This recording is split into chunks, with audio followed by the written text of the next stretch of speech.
Hi, everybody. We're going to get started. If everyone could come up to a seat. We have plenty up front, so don't be shy. Thank you. We appreciate having so many people show up today for our BioArbor event. Looks to be a very exciting event. I do have to announce one change in agenda. Unfortunately, Bill Harrington spent 4 hours sitting on the runway in Philadelphia before they pulled back into the gate and canceled his flight. So he sends his regrets that he's not able to make it today. I'm sure he would much rather be here than have wasted his whole day waiting for an airplane to take off. But the storms we had go through caused a temporary shutdown and backup at DTW that made it impossible for you to be here. Instead, you're going to get to hear Dan's thoughts in more detail, and I will sit and have a fireside chat with Dan and still cover much of the same ground we would have otherwise covered, and there will be additional opportunity for all of you to give us questions. So think of them now. At the end, we will both have a mic available as well as index cards where you can write down questions, because we are intending to make this very interactive. Before we get started with our actual session, I would like to take just a moment to give Stephen Rapundolo a chance to make a couple quick announcements. Welcome, everybody. Thanks for coming out. A few quick announcements from Mish Bio. First of all, I know a couple of you in the room had the pleasure of participating in our new CEO Leaders Club, where we hosted the CEO of J&J, Alex Gorski. It was a remarkable event. He was remarkable. Just wanted to let you know that our next one is coming up in early May 7th, in fact. So look for the details on that. One of the outcomes of that meeting, when we just found out today, so we are going to schedule an event in July, and both the worldwide head of J&J's pharmaceutical as well as their medical device divisions are going to come visit, and we're going to set up some kind of an afternoon where you all can come and hear what their interests are and hopefully set up some one-on-one meetings. So pay attention to those details. The CEO Club meeting in May will also lead into an evening event. Some of you have been around long enough to know that we typically in the spring have held our annual business meeting, where we're now going to consolidate that with our annual conference in the fall. And we've launched the new Signature Series, and that will be on May 7th. We'll be launching that. So Greg Lucier, who's the CEO of Life Technologies, is going to be the guest for both the CEO Club, where he's going to be talking about some things that are relevant to C-level folks. And then in the evening, he's going to kind of talk with me about his views on the industry and so forth, which should be kind of interesting, because if you've been paying attention to news today, looks like Thermo Fisher has made a bid for Life Technologies, among a few others. So we'll see what happens over a month's time. A couple of more things. Emerging Biz Solutions, the Entrepreneurial Support Services Program. Those folks who are interested in business intelligence, product development, planning support, we've got that going on. And as part of that, we put out a notice that at the upcoming Bio Convention, we will be representing companies who qualify for that, much like we did at the JP Morgan conference. So if you're interested, get us your applications in. If you've already signed up for that for JP Morgan and you want us to do it again, then just simply let us know and we're good to go. Speaking of Bio, we're going to be there in a couple of weeks' time. We're actually coordinating the state of Michigan's pavilion. Those of you, if you are planning to go, please tell us so that we can talk you up. Also, do stop by on Tuesday the 23rd, 5 o'clock to 6:30. The State of Michigan Pavilion will be hosting a hospitality reception. And then lastly, in coincident with that, our new issue of the BioMatters magazine and the annual directory and resource guide are in the midst of being published, and our members will be receiving copies of those here in the next few weeks. So thank you very much. So there's multiple reasons I let Stephen make such interesting intro remarks. One is because they're great events. The other is because Mish Bio is a sponsor of BioArbor, and I would be remiss without acknowledging all of our sponsors. These events are made possible by, one, our sponsors, and two, our steering committee. Sometimes we have slides that list the names of the steering committee. I don't think we have that this week. And I'm not going to try to come up with 12 names because I'll miss one and feel awful. So first of all, thank you to our sponsors. We've got Mich Bio, we've got Ann Arbor Spark, the University of Michigan Business Development Group, as well as our most significant sponsor, Brinks Hofer. Without those folks, these events would not be possible. The drinks, the speakers flying in, the food. So sponsors are very important, and our steering committee, there's a dozen or so of us who bring in the speakers, run these events, choose the topics. We're got green borders on our name tags. If you have feedback, suggestions, folks who could speak, other ideas for topics, please let any one of us know. This is meant to be for everyone's benefit, and we want to keep the top caliber events to keep all of you coming back. So with that, how we're going to run today, having shaken it up a little bit, having one less speaker, I'm going to start by giving a 10-ish minute overview of the state of the life sciences industry, venture capital industry today. Mostly some data on what has happened over the last 5 years. Dan has chosen to keep the blinding lights out of his eyes for those 10 minutes, understandably. So after I give an intro and set the stage, Dan will come up and join us. I'll let him introduce himself, and we will move into a Q&A on, I have a long list of questions, but anything you guys have to ask as well. All right, so what is venture capital? Many of us would love to believe that venture capital is money growing on a tree. Unfortunately, it's not quite that simple, and it's been a lot more challenging, particularly in the last few years. Companies get capital over a variety of sources as they move from seed stage through to being a sustainable company. Founder savings, friends and family money, angel investors, and venture capital are just a few. I mean, we all know that the ecosystem has expanded well beyond that lately with the addition of strategic investors, partners, as well as, in some cases, philanthropic organizations funding companies. Today, we're going to focus on venture capital and how that plays in. There's definitely been a significant change in the venture capital landscape over the 5 to 6 years that we've been running BioArbor events. Venture capitalists primarily do 4 things. They raise money from their investors, from their limited partners, endowments, pension funds, etc., invest in venture capital funds in order and expect them to manage those funds and make a profit. And they do that by investing in other companies, in our case, life science companies. They support those portfolio companies over the course of the company's lives and hopefully provide value through board membership, expertise, contacts, etc. I certainly can speak to the value add that many of my venture capital investors bring to bear. And the ultimate goal is to sell those companies or take them public, providing returns to the limited partners who originally invested in the venture capital firm. The challenges today is that there's been some significant declines and shifts in the healthcare venture capital investment sphere, and there are particular challenges relating to medical device and therapeutics, drug investing today, and I'm going to touch a little bit on those. So data, there's been a decline over the past year is the data cited there, but overall over the past 5 years in the volume and dollar-wise as well as the number of companies that are venture capitalists are backing. In 2011 to 2012, there was a drop in 14% in value, 7% in volume of deals. First-time financings are at really quite low levels, the fewest number of deals since 1995. Within the biotech segment, we've seen the lowest quarterly level in the last year, and there's been a sustained drop in medical device investing as well. There's also been a significant drop in the number of venture capital investors.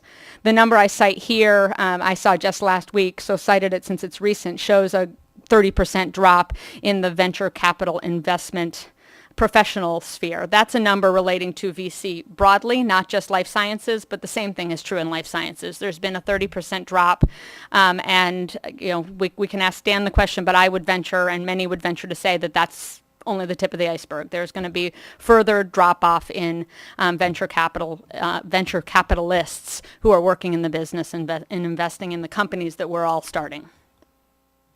Looking over the last year, you can see that there was a drop both in the number of deals shown in the yellow line as well as the dollars funded. There's an interesting perhaps uptick at the end of last year, and we're going to come back to that later and see whether that's meaningful or real. In terms of the investment split, drug devices breaks down roughly 2/3, 1/3. Some of this leaves out many things like diagnostic services. In general, diagnostics are lumped in the medical device third. Some of the services are lumped into the biotech 2/3. But nonetheless, I think this is a reasonable breakdown of what we're seeing in terms of investment dollars. Some of that stems from the fact that biotech tends to be a little more capital intensive. So why has venture capital been on the decline? It comes down to how venture capitalists operate and what returns they've been able to return to their investors, their limited partners. Limited partners have been fundamentally dissatisfied with the returns that they have been getting. VC returns haven't significantly outperformed public markets since the late 1990s. And since 1997, less cash has been returned than has been invested in VC. Kauffman Foundation came out with a pretty damning report, discussing this and talking about what needed to happen to change the structure of venture capital in order to make it sustainable again. As a result, these limited partners on the whole are investing less dollars in venture capital. The big gorilla is the California pension fund. That's $250 billion, and they've stated that over the next 5 to 10 years, they're going to drop the percentage of their pool that they're investing in capital from 7% down to 1%. That's in and of itself a substantial drop in money that's going to be available for venture capitalists to put in their funds to turn around and invest in companies. So, what's driving this? What are some of the challenges? In drug and device investing in particular, there is regulatory uncertainty that can really drive lack of visibility into timelines, acquirers of those ultimate companies not ready to pull the trigger, and this decreased visibility is a challenge in those areas where it's such a heavily regulated market. Capital intensity, in particular in drugs, the sphere I live in, it can cost $1 billion up to $9 or $12 billion, depending on the report you read, to bring an individual drug to market, factoring in all the failures that happen along the way. And it's not atypical for a therapeutics company to raise $200 million or more in venture capital funds. And the time horizons is the other big killer of a venture capitalist's internal rate of return. There's pressure for these VCs to provide returns in the 10-year life of a individual VC fund, yet medical devices typically take 5 or more years to be developed. Drugs can take 8 to 10 years. When you've got these longer timelines and sometimes growing timelines, it makes it very hard to provide returns. This is then a result of that. This is the time from a company is founded through to when they're ultimately sold to an acquirer. And you can see since 2005, that was around 5 years. That's manageable within a 10-year fund life. When you're talking 9 years from a company is founded till it's sold, venture capitalists can't possibly make reasonable IRRs with these growing timelines. So what are the industry responses to these trends? Well, there's been a shift to later stage investments, to non-regulated segments of the market, to self-pay markets where you don't have reimbursement risk. So that has meant an increased investment in healthcare IT, in services, in consumer-focused products and aesthetics. There's also been an interest in capital-efficient companies, those companies that can do smaller trials, quicker approvals, can work with virtual teams, orphan companies. there's been a barbell effect within the venture capital industry. Some of the big keep getting bigger is there. I mean, NEA continues to raise billion-dollar funds, and those are reportedly still oversubscribed. But you're seeing less of the $400-500 million funds and a greater proliferation of $100-200 million funds, smaller regional funds, funds with unique business models. Bill Harrington, who can't be here today, has and hopefully will come back to speak at a future BioArbor, but his fund specifically sources their deals from universities and works with universities to invest in their participation rights in spin-off companies. Unique business model, and there's more of that coming out, and we'll talk a little bit about that today.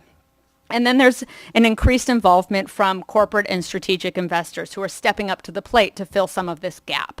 There is not a pharma out there, with only one or two exceptions, that does not have some venture fund. Either they're investing in VC funds indirectly, or they're investing in biotech companies as a Pfizer Ventures or Sanofi Genzyme Ventures, and that is helping to pick up some of the gap. So these are just a few of the industry responses. Hopefully we'll talk about some others as well.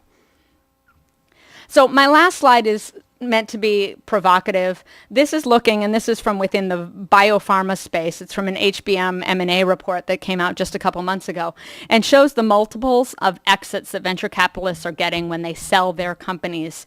And what you can see is a decided uptick over the past couple years since 2009, with multiples going from, what was a median number, average number in, the 2% range, spiking up in the last couple of years. Now, that average number can be thrown off, admittedly, by a few big deals. And so the median number in 2012 was still only 3.5x. But 3.5x is a very sustainable number, and it's much more manageable than 1.9 or 2x. So I think it remains to be seen whether this is real or whether it's sustainable, and hopefully we can touch on that. But, the optimist in me who wants to see a sustainable trend in financing to back these companies that we are all starting to hopefully make a meaningful difference in human health, hopes that this is a real trend, and that the consolidation we've seen has resulted in a survival of the fittest that's going to allow us to move forward from here. So with that, I'm pleased to invite Dan Watkins to come up and join me here, and I'll let him say a few words, and then we'll have some good questions. Thanks.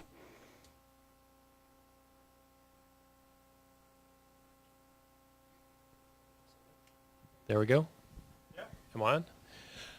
Okay, so I'm Dan Watkins. I'm Managing Director of the Mercury Fund. We're based in Houston, Texas. Geographically, if you drew a line between Ann Arbor and Houston and then made kind of a fat sort of oblong shape around it, that's kind of our area. We don't cover everything in between. We tend to hang out in college towns like Austin, St. Louis. I don't know if it's college town, but we have deals there, and places where there's sort of interesting science communities and or IT communities.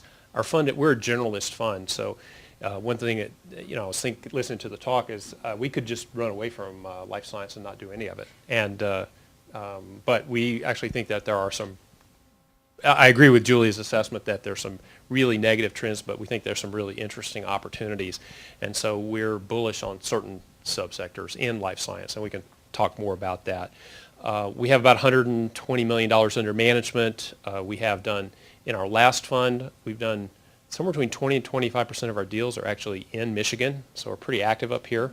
Not all in life science, of course, but we really like this community and sort of some of the basic assets here of the college and some of the people and the sort of the infrastructure and the people, and happy to answer any more questions. I won't bore you with long list of we'll get into more of our philosophy and kind of some of the things we're interested in if people want to hear about that. Thanks. So to start, what don't you agree with about what I had to say? I saw you scribbling notes, which is great. I mean, I put some data out there, and the reality is you can pick and choose your data from lots of different sources, and I picked the data that supports my case. Okay. Well, I don't necessarily disagree with all of it, but some of it I think, if you look at one of your first slides with the how things get funded, you go back to sort of the whole friends and family founders money, friends and family, angels, VC paradigm. I actually think that that's changed. I would never have my friends and family put money into a biotech company without a bigger investor. Never. But I guarantee there are people in this room who have done so. It just There are. happens. They should be willing to go in when the time is right, and I think the time is right these days. I've sort of converted. At first I used to think the old-fashioned way of we need to get to a certain point where there's other investors who will come in, pay us a step up. I mean, that's sort of the classic late 1990s kind of VC thing. You're going to get a step up, and then you put a little bit more money in, and you'll make money because you're the first folks in. I think that my entrepreneurs are sick of me telling them, don't count on there being any more venture capital in your deal. Be very careful of the money you have. Take any more money when you get it. And if you can build the syndicate at the start, that will take you to where you think an exit might happen, or at least to where your current investors will be so enthusiastic they'll open up their pockets and put in more money. That's the thing to do. So I actually sort of think all that sort of, in my worldview, that should all sort of collapse into one thing. And in sort of thinking of biotech terms, we're looking at a new deal that we're spinning out of a university right now that we have an option on, but we're not going to pull the trigger on it until we put a syndicate together that will get us to a 2A, kind of a phase 2A with a where we'd actually it's an indication where we see signal in phase 1. So we're thinking that we need to be a little bit farther along, not necessarily because we're not risk takers, but because on the technology side, we're willing to take that risk, but the financing risk has gotten quite large because of the things that you just said, that there are fewer VCs that are investing, and the fact is some of them are headed for one door, which is devices, and others are headed to the other door, which is healthcare IT. Everybody has a philosophy of what they don't want to invest in, and a few of them are headed to the biotech door, although fewer than I think are going the other way. But you're seeing a lot of the life science funds sort of dropping certain areas and getting, and so it just means fewer number. I mean, no matter what the dollar figure invested in, there's only a certain number of deals any fund can do, and that reduces the odds for the entrepreneur. Well, and that gets compounded by the number of quote-unquote zombie funds. I don't know how many people in the room have heard that term, but zombie funds are generally those funds who they're still employing their partners, they're still managing their existing investments, but they have no new fresh capital to invest in their companies. So we talked about the 1/3 drop in the number of VCs in the business today. Another, I don't know, third of that is funds who don't have fresh capital, fresh funds to deploy. So that creates significant syndicate risk for you. How do you manage that syndicate risk? Well, the main thing, the big syndicate risk is a misalignment of objectives, and that creates a misalignment of objectives. So, like all venture funds, we like to invest in with folks we know, or sometimes they're folks that we've looked at other deals. We haven't necessarily invested with them, but you spend time getting to know them. I tell people it's the same thing with entrepreneurs. We tell them that we to take a business plan and meet somebody and offer a term sheet a few months later is kind of like going to Las Vegas and meeting somebody get married. We really want to date. We really want to date for a while. It's not going to end well. We really want to date for a while, and I think the same thing goes for syndicate partners. If you have known them for a while and you kind of understand their fund, and the zombies don't tend to spend much time on diligence because they don't have, what they will do is, which I think is bad for entrepreneurs, is say, fly out your whole team out to California, and you find out they don't have money, and I hate that. But usually they won't spend a bunch of time spinning up due diligence because they'd rather work on raising their next fund or at least not waste their time. So I don't know if I answered your question, but I think there's a big chemistry component to the syndicate, and it's worth spending some extra time on before pulling the trigger on the deal. And when you want to exit, and look, we're in a deal with NEA right now. It's not a life science deal, and they've been great, terrific partners. I couldn't recommend them more highly as a large fund, but I could see other funds that are at the same size having very different behaviors because what we see, kind of the way small funds can both support the company and the way they see the exit might be very different. So The size thing is important, but we've actually found situations where that or having money is probably more important than anything else. But but anyway. Other critiques of my slides? Oh, you don't have to ask that. I wrote a bunch of stuff. It's not really critiques, but No, I think it's points for discussion. I will say,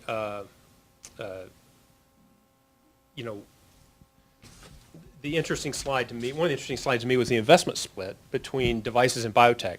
And I think that still holds if you take out the giant biotech deals. It's still kind of surprising. I mean, I'd be interested if you took out the really big deals, which we don't hear the details of, but are probably tranched, these giant Series A deals. I don't know what is that what your impression is the $50 million Series A deals are highly tranched Oh, deals? extremely, yeah. So, Yeah. they... 3-4 tranches. So, and they're doing what I just mentioned. They have their money put in at the beginning, kind of accounted for with their investors, but if you take kind of discount those, this is still a bit of a surprise because I would say more VCs that I hear were generalist life science funds are kind of walking away from biotech more towards devices and diagnostics than are doing it. But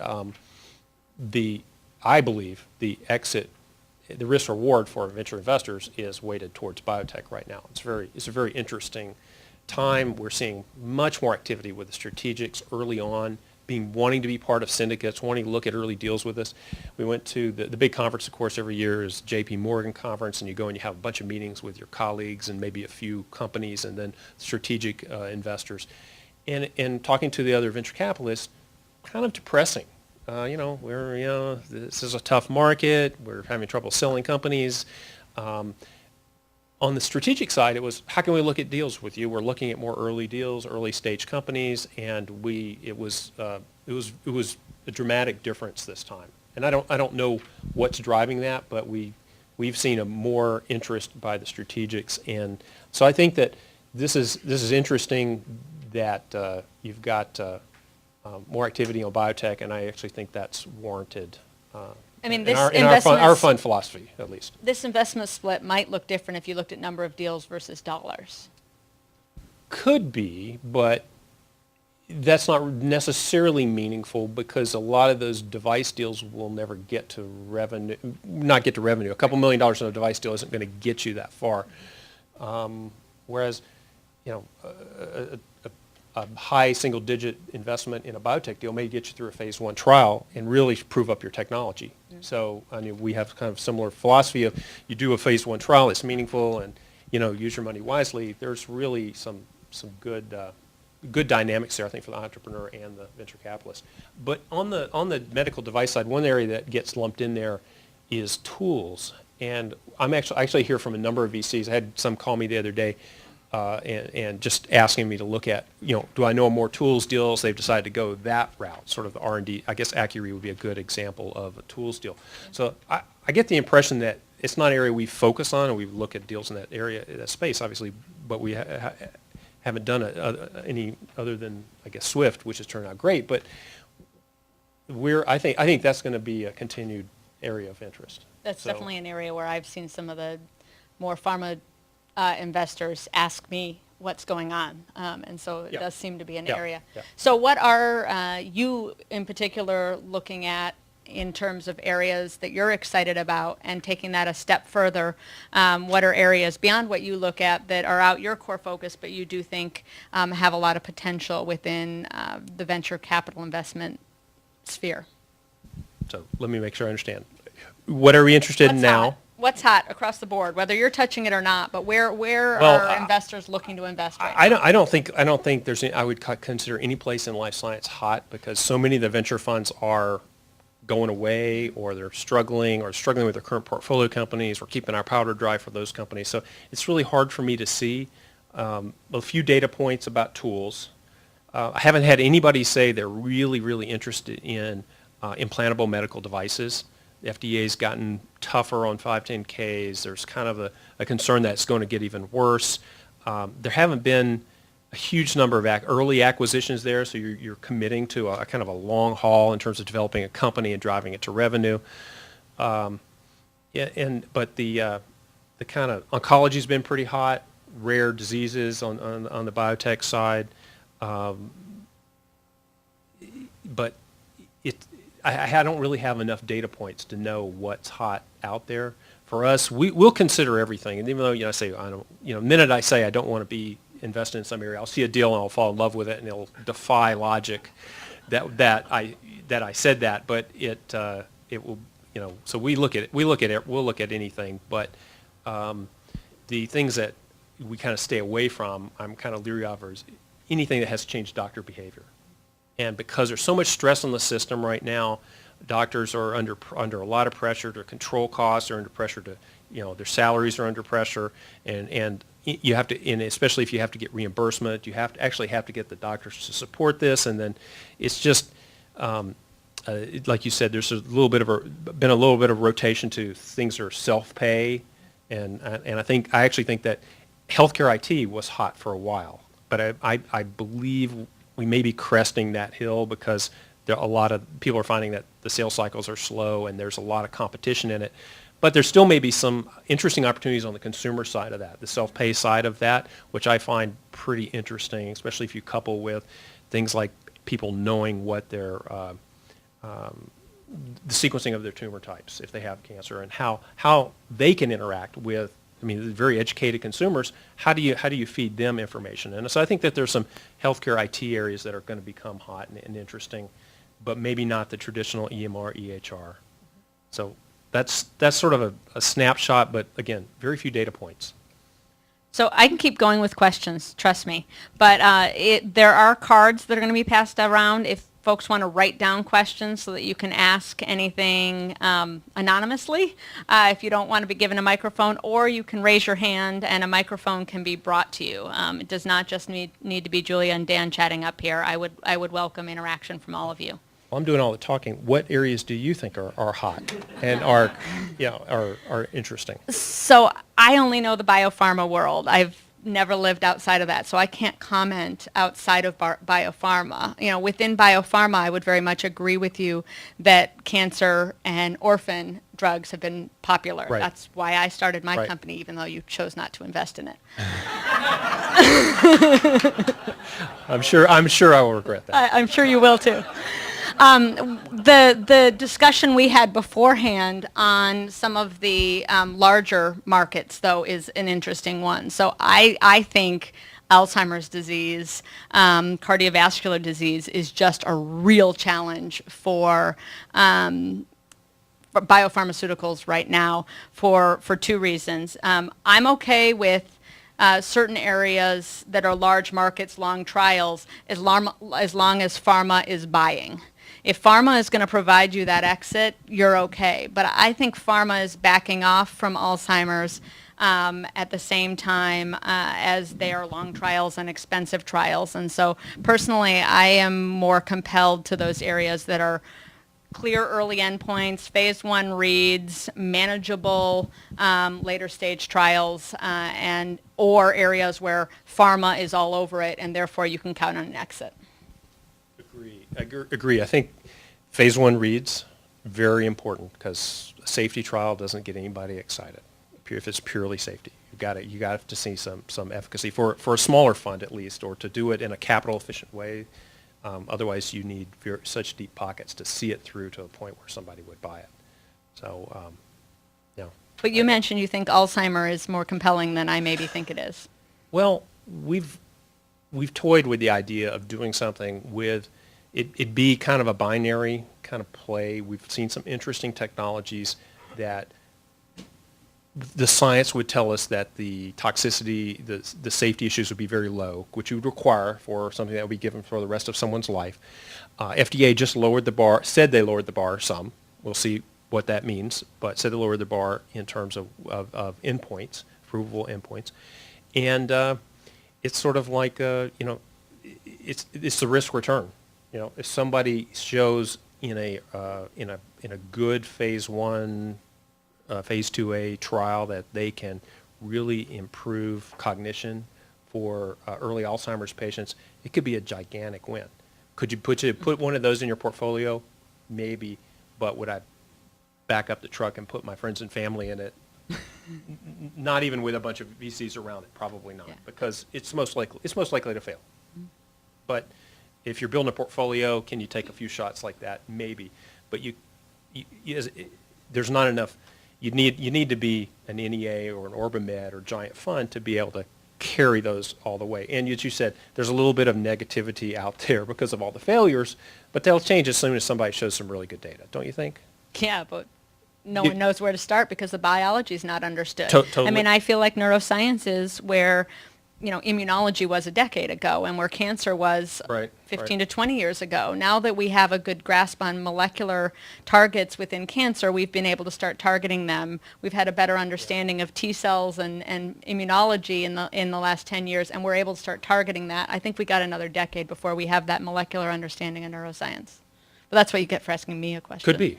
No. I think that could be, and I think what you have to do is, if what could interest us, and we've not done anything in that area, but could interest us is a novel MOA with novel mechanism of action, with some really compelling science behind it, Yeah. that you feel like you can prove out with a fairly small amount of money into a phase one, which is hard. It'd be hard in that indication to get a real signal in phase one. I totally agree. So all I'm saying is I'm open-minded. Yeah, good. We may never do a deal in that space, but open-minded. So we discussed strategic investors, and you said you were really compelled with at least the strategic acquirers at JP Morgan and how eager they are to hear the stories and be involved. How about the strategic investors? Are you on boards? Are you in investments with the Pfizer Ventures, the SR1? That's who I was talking about, is Yeah. the strategic venture funds. And there used to be a perception 5 to 10 years ago that those were, I'll come out and say it, they were not as strong investors and they were not as value added in deals. And so they were your investors of last resort, as if you had to be stuck with the corporates. And sure, their money's green, you'll take them. Nowadays, they're very active, they're very involved, and I've seen many a person put out the case that they like having strategics involved in the deal, and in fact, that exits, I've seen data that shows that exits with a strategic involved in the deal are higher. Do you agree, disagree? What's your experience on having the strategic investors in your deals? I agree, and we probably, maybe it was before our fund when it was negative. I have seen it across all industries, not just life sciences, that the willingness to take strategic investors has totally changed. People are happy to take strategics early, whereas before there was a perception that they messed up your deal or they somehow inhibited other people from Right, that buying you might limit But I yourself. don't, unless you do an unusual kind of agreement with them, and I think most strategic investors are mature enough to understand that's not a good idea. And they're actually, the partners are usually incented to sell for the highest price. They're paid by returns typically. So I see across the board more willingness to and an attraction to having a strategic investor in. Great. That's So in terms of the strategics, has the type of investment that they've been looking for changed over the past few years? So are many of the strategics now looking to subsidize their R&D, their early R&D, by getting into earlier stage investments because they're downsizing their research organization? I'm going to try to repeat that since you didn't have a mic. The question was, I think, are strategics trying to supplement their pipeline? Are they investing strategically now, given there has been R&D downsizing? And are we seeing more of that? I only have a few data points, so I'll be interested in your opinion on this. But the ones that we've been interacting with, I would say the tie to R&D is kind of loose. It's for diligence. Would you be excited about this? And yes, I guess it does sort of improve their odds of getting something in the pipeline. But I don't see it as being kind of a direct replacement for R&D, if that makes any sense. It seems like almost an indirect. We need to have more activity early because we need to fill the pipeline. But I'm not sure anybody's saying get rid of this R&D and let's just invest in venture-funded startups because, frankly, I don't know if there are enough to fill the pipeline. That's effectively what I see. And I mean, each corporate VC has a different mandate. Some of them really want to stick to strategic interests. Some will cast that net broadly, and some are looking to touch on things that they're not touching in.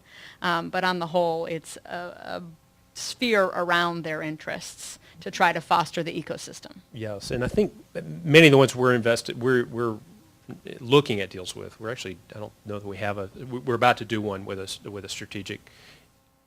Many of them are the individuals are motivated, are funded, are compensated the same way we are. So their mandate is, yeah, you have to go and make sure that this is something that could possibly be interesting to us, but their goal is very similar to ours, is to grow a big company and nurture the company. And I'm sort of trying to look underneath your question. Is there another? Do they act differently because of that? And I'm not sure that that's the case. I think we have a question out in the audience. Yeah. Hi, Scott Hamrick. I'm co-founder of Social Patient. Fortunately or unfortunately, we play in the healthcare IT space, and it's been pretty successful for us. Our platform is a patient engagement platform that rewards treatment adherence as well as healthy lifestyles. My question, I have two questions actually. The first question, and Dan, thanks for making the trip up here. I know it's a different state and probably a lot colder, but we're trying to figure out two things. Is, we're coming to revenue fairly quickly, and we have a large hospital system, one of the largest in Michigan, that we're deploying to, and we're at the point where we're seeking venture investment. And you mentioned due diligence, and what are the tips to look for as we're kind of going through due diligence and finding the right investor?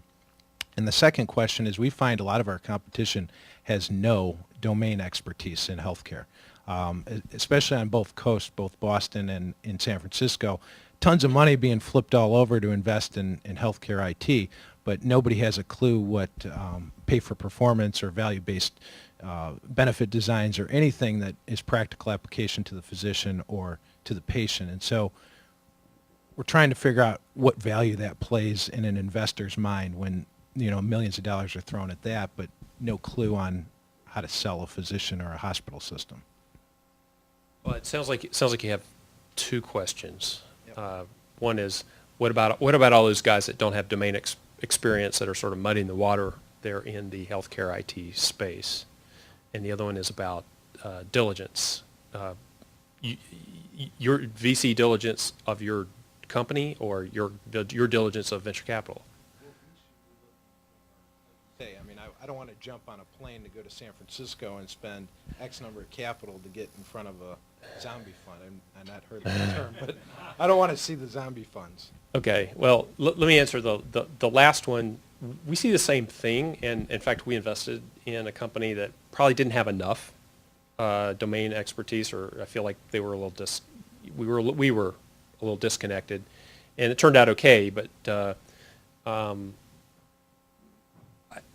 I think all you can do is plow ahead and get revenues, because look, the trouble is, of course, we see a lot of healthcare IT companies that have one big customer.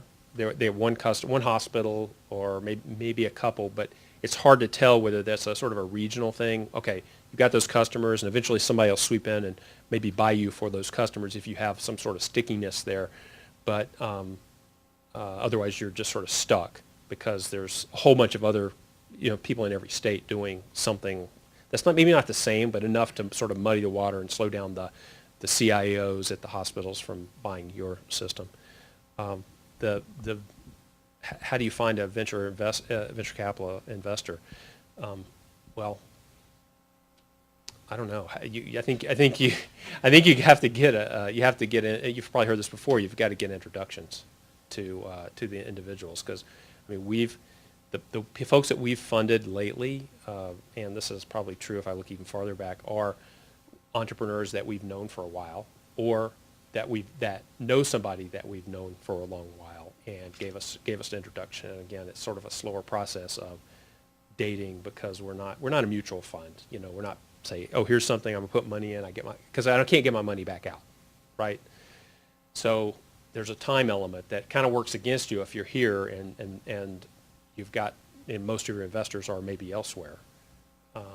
So I don't know that I can, let me let Julia answer the question. I'll think if I can jump in and be helpful on that one. Well, the piece where I would comment is on, how you find out who's the zombie fund, who's not, who you should be taking money from. I mean, it is incumbent upon you to do quite a bit of diligence on your own potential investors. Before you waste your time going and pitching to them, you need to look at what deals they've done over the past few years. There are actually available on the internet some consolidated listings of firms who have actually invested in 2 or more deals over the last 3 years. And if someone has not made 2 or more investments in the last 3 years, they're probably not actively investing. And so you can readily dig around without having to have a lot of contacts and see if people actually raised money. You can look at what the date was of their last fund. I mean, a fund runs on average 10, sometimes extended to 12 years. If they are still investing out of a fund that's from 2005, 2006, 2007, they don't have a lot of dry powder. Now, do you think it's any harm in taking a phone call with anybody? Phone call, fine. Fly out and do diligence, this kinda no. costs And money. I actually Time. agree with your statement earlier that most of the zombie funds are going to meet with you one-on-one for a 30-minute meeting, but they're Right. not going to waste time in signing a CDA and asking you to do a full diligence Right. if they don't have any capital to deploy. Right. But, I mean, shame on you if you go do that and you didn't do your research first. Yeah. Well, we're seeing a lot of non-traditional investors come in. There's actually some newer funds popping up that, as some of the older ones are kind of sliding away. And healthcare IT is an area that's been pretty hot lately. So there are a few funds that have done a fair amount of healthcare IT, and they've done reasonably well. And again, my whole thing about being the peak is, I don't want to see another EMR, EHR kind of program because I think those wars have been fought and they're kind of over, they're pretty much over. But I think that there are specialist funds that are in that area. So I think you could, if you get some introductions to them, you could at least talk and maybe get and I think if for any fund, the timing might not be right. So say there's, one partner that really covers that space, and they just did another deal, or they've done something that's kind of close and they don't want to create a conflict, or they're someplace in their fund cycle that doesn't match up with where the risk or reward for your company is, but they may still be willing to chat with you and help you and put you on to do a warm introduction to somebody that they think would be a good investor. Well, and that's another way you can do diligence on an investor. On the whole, they're going to want to invest in areas adjacent to what they've invested in previously, areas they know and are comfortable in, but not something that's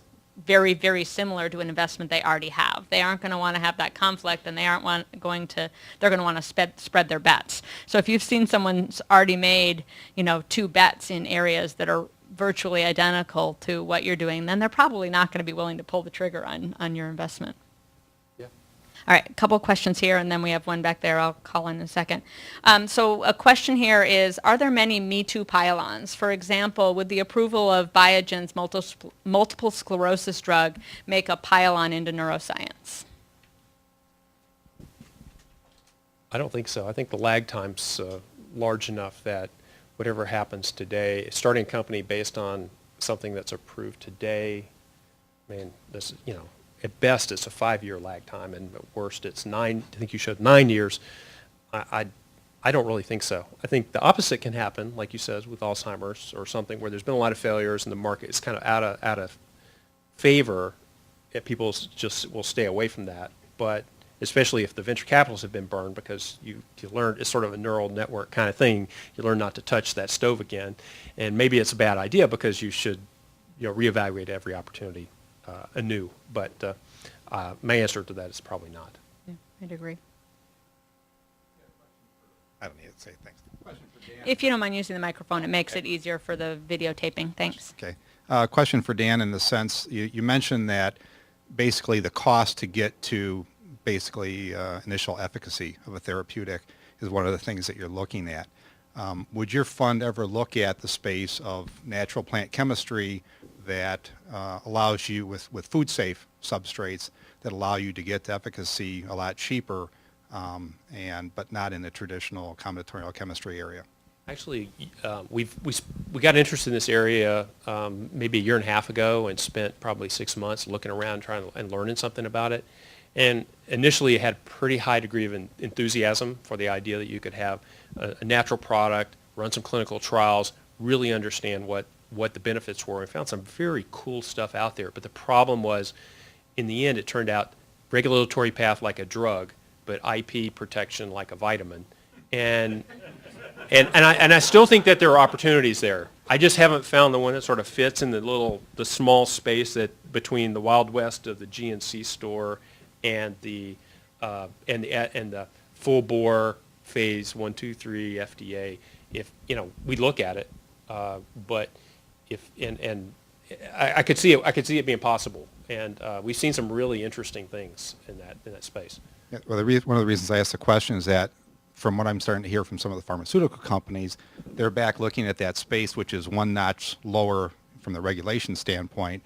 That's a very huge growing market right now, so that you have the ability to go in with some of these compounds and, go in without the claims, under DSHEA, but it still leaves you the other pathway to go to the FDA route as well afterwards.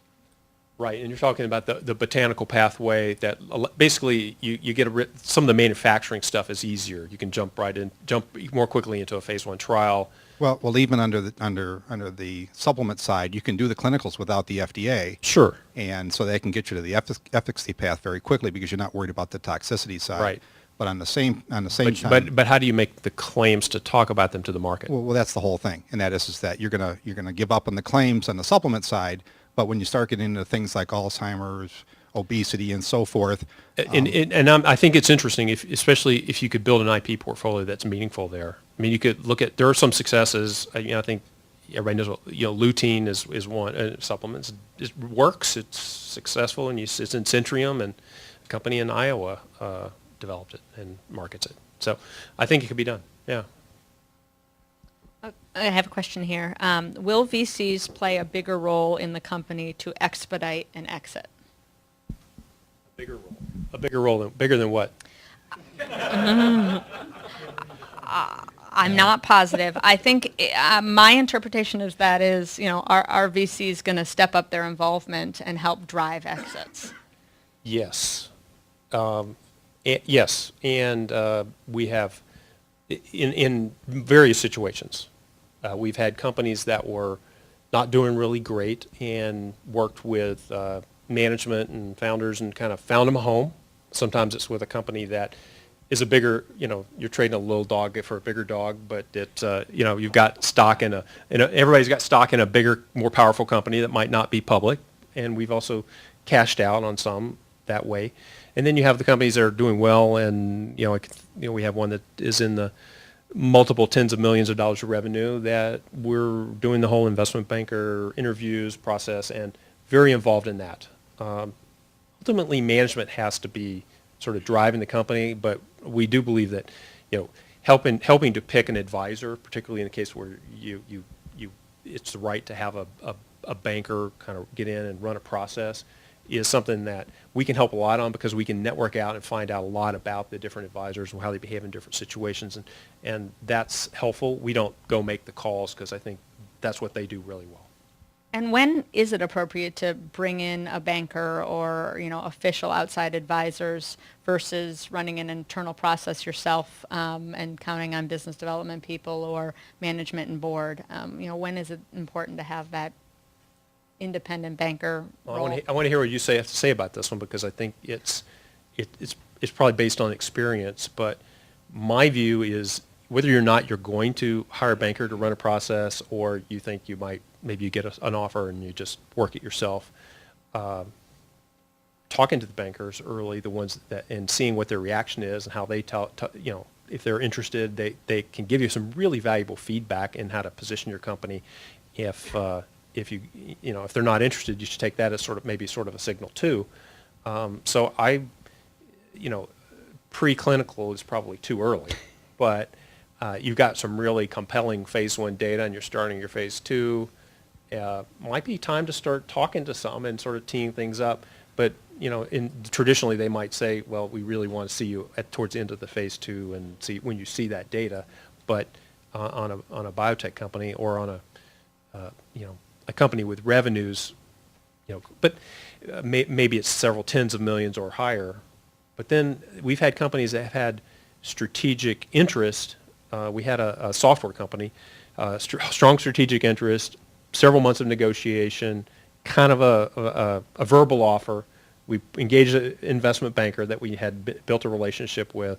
They went out and ran a process, and that company ended up buying it, but it ended up kind of pushing the deal a little bit farther to where we didn't have to think quite so hard about doing it. I mean, it's always it was an early exit, so you're always worried you're going too early. But so you could that's an example of getting a banker in early. Yeah. So your experience? Well, one of the things you said I really strongly agree with, which is going out and testing the market early.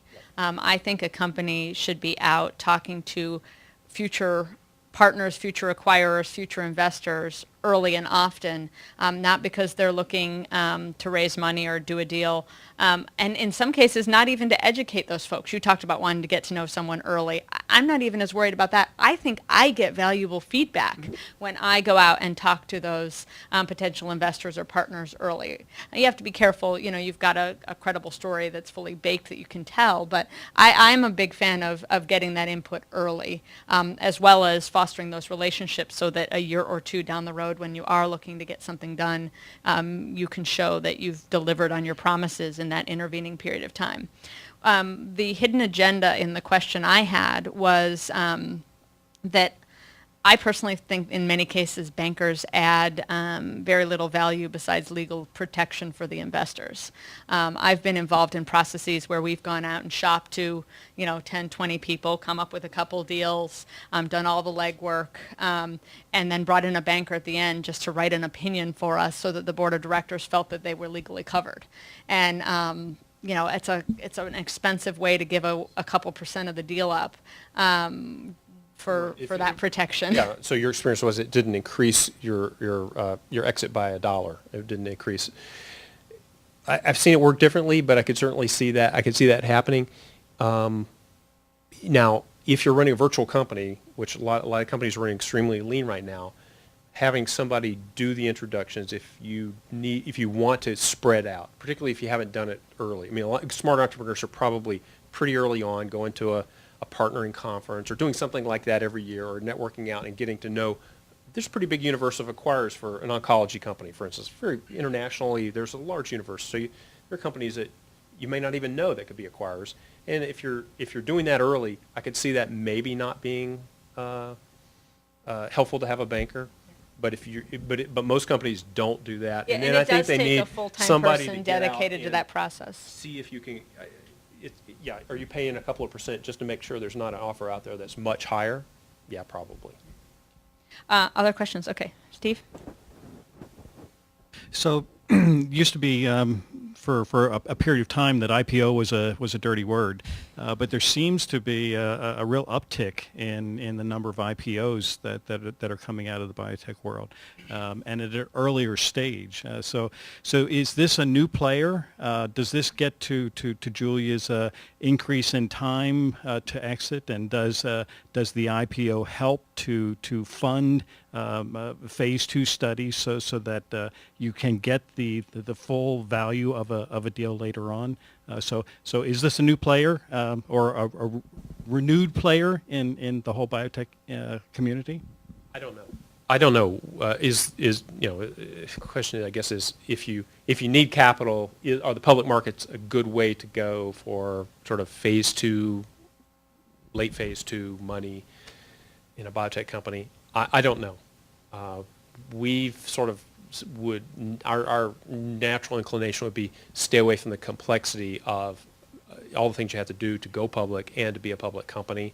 There's if you've got good, compelling early phase 1 data, and your burn isn't super high, I think that there are alternatives that are not only traditional venture capital. You may have to cobble things together with foundations and family offices and maybe strategics, but doing an IPO that early just to move things along, it seems like it would be a lot of work. So again, I may change my mind, learn something and change my mind about it, but for us, we haven't had any discussions about it. Question over here. What's the general level of interest in 505(b)(2) opportunities? The drug reformulations, lot patent drugs that have a viable IP strategy, you file a patent on a reformulation that extends the lead, better delivery, so you've got a fairly good clinical story, but you've got a more streamlined regulatory path with 505(b)(2). So the question is interest in 505(b)(2)s, reformulations, and the like.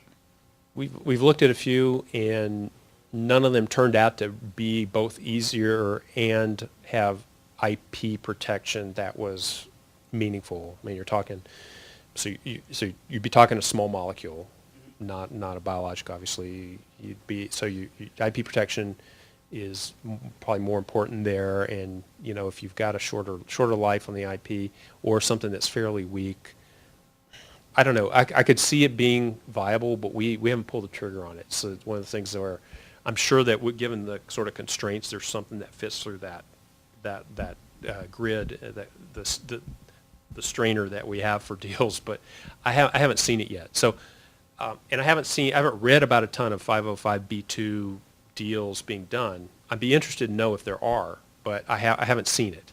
Braxane is probably the biggest one out there for cancer, the Taxol reformulated. Yeah.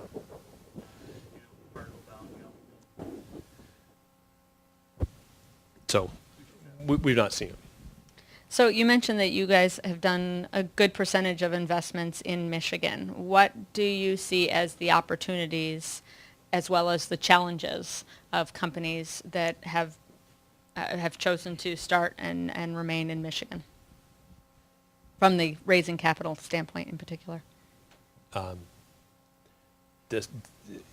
Well, I think that your local ecosystem, the state, the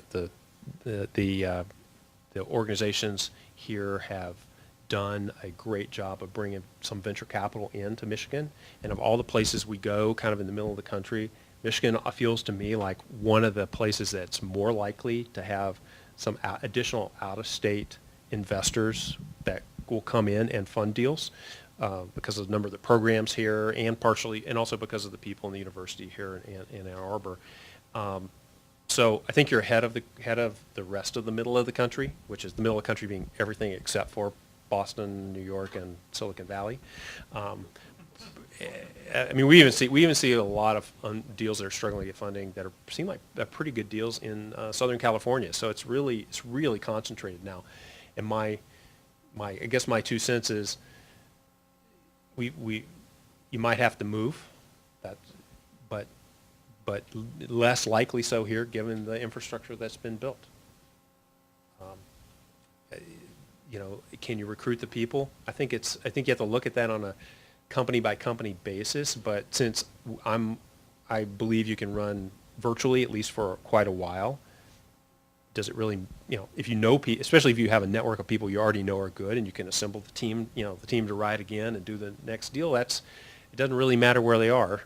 So I think the challenges are not huge. In fact, I would say that people here are used to doing more with less than people in the coast, and we see that entrepreneurs that are from some of those areas are used to having significantly more capital to work with, and sometimes that's problematic when you go in with the idea that, hey, we're in the middle of the country, we've got to be very careful with our capital, figure out how to plan out a strategy to get to an exitable point with people around the table, or at least people around the table plus ones that we feel highly likely we'll get.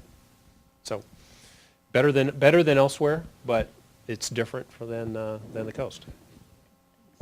Any last burning question? I think we have one back here, and I'll close with one, and then we're going to have to wrap things up. In terms of fundraising at stages, what's your view on the new paradigm of equity-based funding? Sure. Question so what are your is views around on crowdsourcing. equity-based crowdfunding?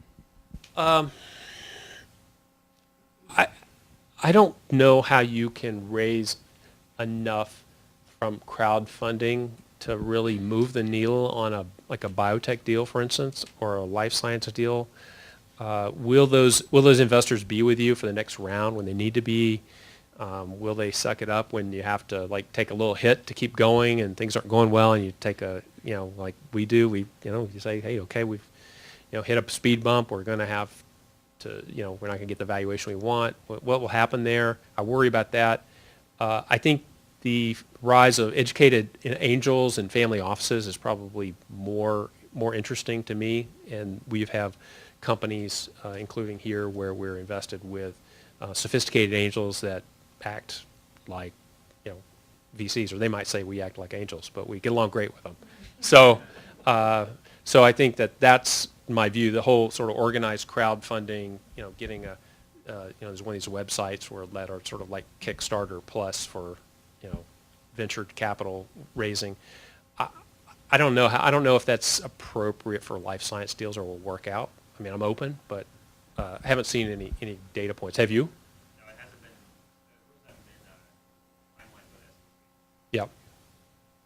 Okay, and then the question that you really can't be wrong on, at least right now, look into your crystal ball. What do you see happening over the next 2 and 5 years within the venture capital community and as a result, the life sciences segment? Oh, I can definitely be wrong because you're recording Said this. right so now you can't be wrong.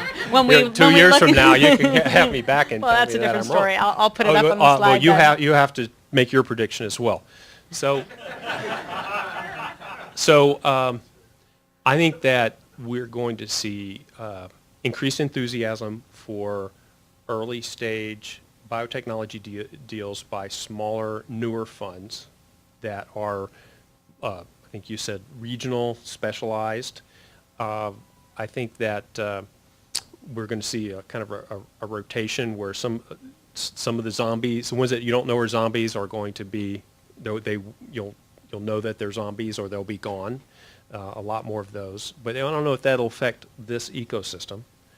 I think that in medical devices and some of those areas that are a little difficult right now because of the sort of turbulence, that'll settle out. We're going to see more bundling with services and medical devices, which may even remove the need for some of the whole reimbursement issues because doctors will be paid this much to take care of a patient, and if this medical device allows them to do it cheaper and more effectively, they'll take it. Now, we're not in that universe yet, but that's certainly what we're trying to get to, and I hope that we've made good progress in the next 5 years towards that. So I really have to answer? And everything's going to be sequenced, and we're going to have $100 genome, and it'll be like Gattaca. How about that? Not in 5 years, 10 years. It does seem to me like the uptick that we have seen in M&A multiples may be real. I'm an optimist, but that uptick we've seen, I have seen too in terms of the interest, not just from strategic investors. Yeah, that's the only world I talk about. That's why you're here to talk about the brighter segment. But I think there is an uptick. I think the survival of the fittest is going to have resulted in a stronger industry. And I think that while the pendulum may not be starting to swing back yet, there's definitely at least signs of a slowing in the drop-off and signs of it starting to improve. I think the improvement in the FDA in terms of rewarding true innovation is a good thing, and we are starting to see an uptick in approvals that rewards those drugs that actually make a difference. I'm less excited about reformulations and things where it's harder to genuinely show a big improvement, and so I think that there's opportunities for true innovation and the investors who have actually survived and raised their funds at the right time. And invested now. Yeah. Because of the psych, they'll be exiting into that environment. So I think that this is a great time to be an investor. And to start companies. And All right, and with to that, start companies if you can survive and make it happen. please join me in thanking Dan for joining us today.